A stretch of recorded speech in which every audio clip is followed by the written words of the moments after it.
I was bullied by this dude in gym class. We'll just call him Cream Cheese Bagel because that's his nickname.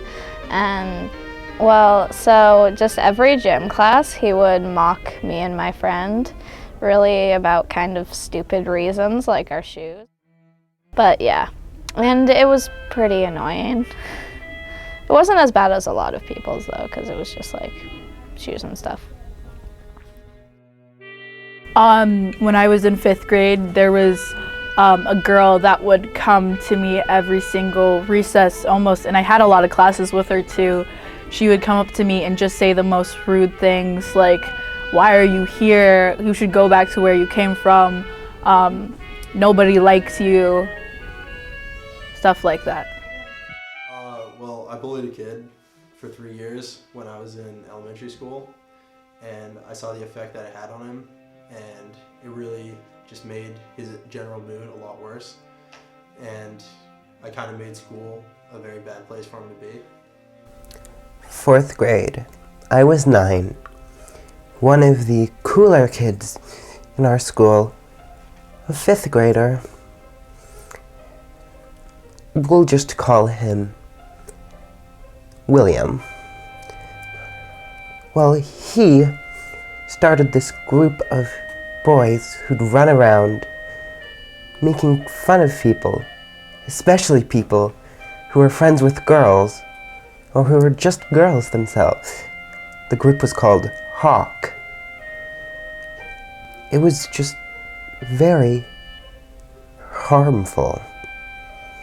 All these people who used to be our friends just going out against us, being mean, chasing us, making fun of us over and over for half of the year.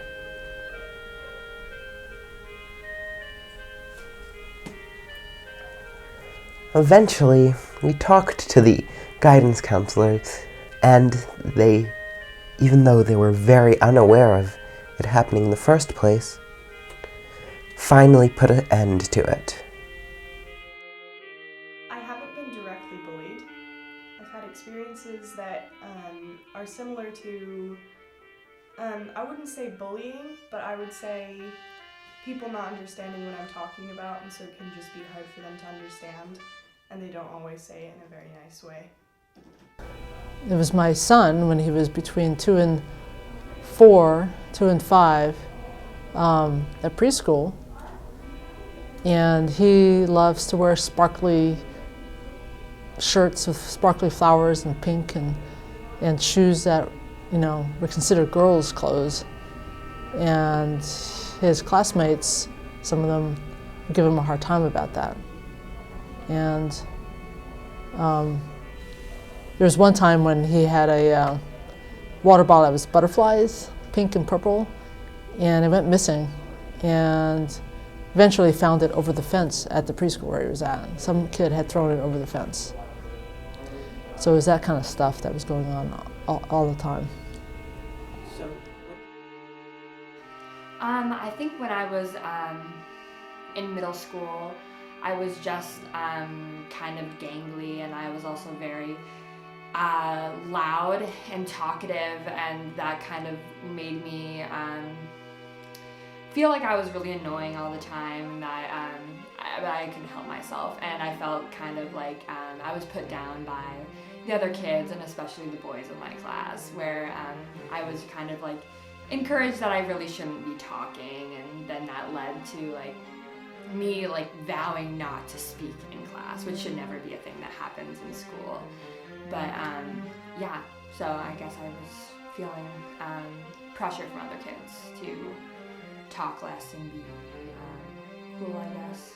Yeah. One time I was in the middle of a lesson, and we were playing a game. We had a competition going on, and we had a couple different teams in the room. And I remember there was one student whose team scored a point, and the student was kind of celebrating, cheering a little bit, and a student across the room made a really rude gesture in that student's direction, which was kind of targeting the way that student looked.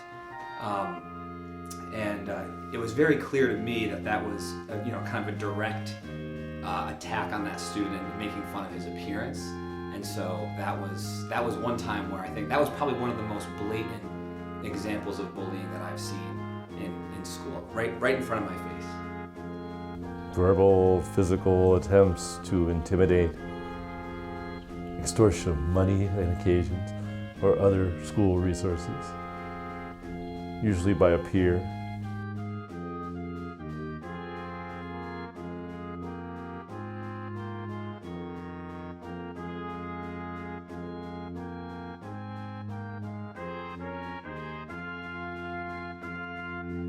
Personally, I don't think bullying is like something we talk about enough in classes. I think people should just like try and be less scared of the bully, because if you're not scared of them, they don't have as much power and they can't control you. Well, it's really hard, but I think talking to kids, the parents and also the teachers, even at the preschool, because it starts really early, the sense of otherness or difference, to talk about why it's important it's just really important to talk to kids early about difference. You can't directly affect other people's actions, but you can try to help them realize that we're all different. Everyone, including identical twins, is their own different self, which is one of the things that makes us human.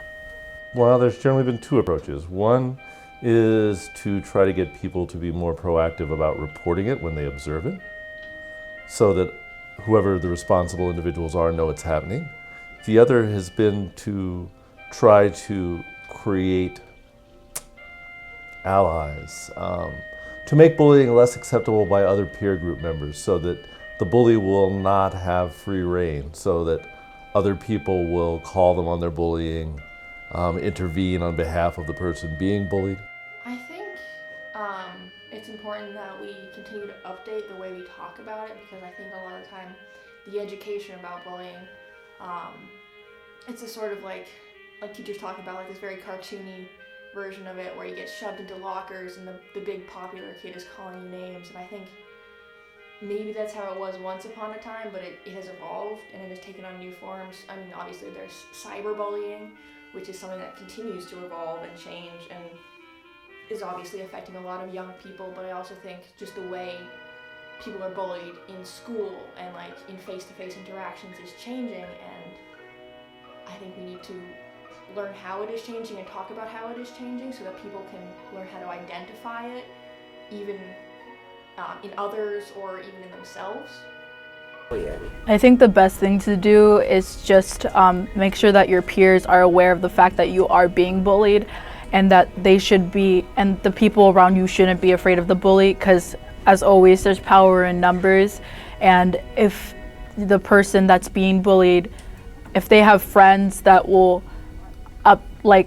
talk to the bully for them and stand up for them, then the bully will most likely back down. And it's always great to have a trusted adult that you can talk to about being bullied. I mean, certainly as a teacher, there are things that I can do. I mean, for example, taking that student out of the room and explaining why that wasn't okay, trying to process that a little bit, talking to the victim of the bullying and seeing how they're doing. That doesn't really prevent it. It might prevent future incidents of bullying. I think it's important to make bullying a part of, talking about bullying and making sure kids understand what bullying is, making that kind of part of the school's culture. I think it's important for it to not get belittled or brushed under the rug. I know sometimes students will roll their eyes and go, oh, bullying, he's bullying me, and they kind of make light of it. I think it's important for everybody, teachers and kids, to know that it's really not something to be taken lightly. And to kind of shift a school's culture to where everybody knows that that's not something that's okay. I don't think that happens overnight, though. I think that's a process that administrators and teachers and parents and really everybody in the school community has to work toward. School should inform parents about what their children are doing at the school and tell them really who's the root cause, what's going on, who's making fun of who, really what the problem is, and then the parents having a responsibility to really talk to the child. And I think the rules in school should crack down a lot on kids that just constantly insult others, because for the 3 years that I did it, I didn't think that I was actually bullying him. I thought I was just like teasing him, because I thought in order to be bullying in my head, you had to like physically touch the person or hurt them. And now I realize that's not really what it was, and that I really, verbally was abusive. And so I think what bullying really is should be made clear to the bully. They should know what they're doing. Their parents should be told about it, and they should get in a lot of trouble for doing it. I think it's really difficult to target. I've seen both my middle and high school try to target it in ways where I don't really feel like it's been effective in terms of like anti-bullying campaigns. Like, for example, BFA has started a Bully Free Academy campaign, which is basically just telling us, hey, don't bully. And I think that that's a difficult method of operations where nobody who bullies, I feel like, identifies as a bully. We can understand that kids who bully come from a place of hurt. It comes from insecurity. It comes from like deep personal issues that are projected onto other people. And I don't know how to combat that on a large scale. I mean, we can tell people not to bully. We can continue doing that. I'm not sure how effective that's been. Harassment is an even bigger deal than bullying. It is meanness under the protected categories, traits you cannot change about yourself. In Vermont, these categories are race, sexual expression, sexual orientation, sex, color, ethnicity, disability, religion, marital status, national origin, creed, and gender identity. Harassment is actually illegal in Vermont.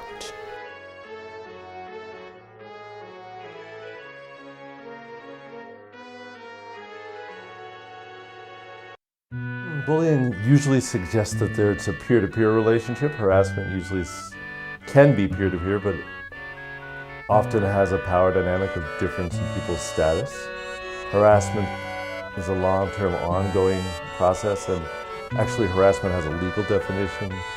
Bullying only recently does, and bullying is usually referred to historically as a school issue among young adults, though now it's expanded, sadly, to adults.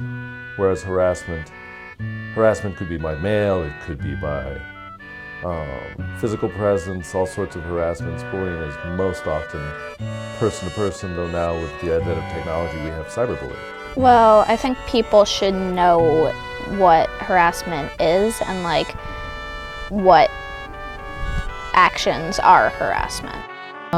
Again, having that awareness, the teachers and their parents, but the teachers in the schools being aware and looking for signs of it, because it's a pattern is what the harassment really is. If it happens once, it could be a teachable moment, but if it continues on, that becomes harassment. Well, I think it's probably a similar thing. I could see harassment as also coming from how you're treated growing up, and how much you understand. Like if you grew up in a very white family, you might not understand that it's like really mean to say something about a black person. And so understanding that kind of thing, I don't know a lot about harassment, but I would say probably similar to bullying. I think some of the same things work. The fact that people report it, the fact that people tell people it's a bad thing, their peers it's a bad thing to do, that they won't stand by and just ignore it and let it happen, would be helpful. I also think that having systems in place so that people are held accountable. I think sometimes the challenge with both bullying and harassment is that it happens and nobody seems to do anything, especially in the more covert forms of online, graffiti, the less direct forms of bullying, just name calling, less happens, and often that allows it to just escalate.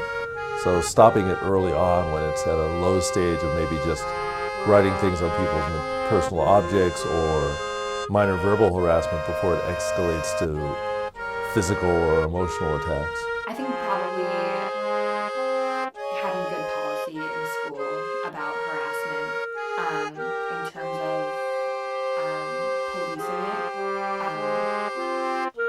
with teachers in regards to their students, but also students among each other, trying to eliminate the bystander effect, encouraging students to stand up for each other, but also having, it's punishable and should be, a person who's harassing should be held accountable. I think one of the biggest things that can be done about harassment is honestly teachers being comfortable just saying, like, having a no tolerance policy necessarily, because I think often like little things happen and teachers sort of let it slide because they don't want to like be super strict or something, and obviously I understand that, but I also think that what teachers see is only a small fraction of what is happening, and so when a kid gets like tripped in class or called like a really rude word, that is part of a larger thing that is hurting them, and whenever a teacher lets that slide, it's just giving the harassers or the bulliers a little bit more leeway to keep doing it, and I think that kind of little thing that keeps like being allowed really builds up, especially, and takes a toll on the victim. I would think kind of the same thing. I think it's definitely a school culture issue, and I definitely think, having worked in a few different schools, I do think that there are differences between schools. I think some schools have more work to do in that area than others. The first school I worked at was they had a little bit more work to do than I would say the school I work at now does. I don't think any place is perfect, but I think getting adults in the community and students in the community to speak about this topic, to kind of bring it out in the open is important, and a big step, one big step toward trying to solve the problem.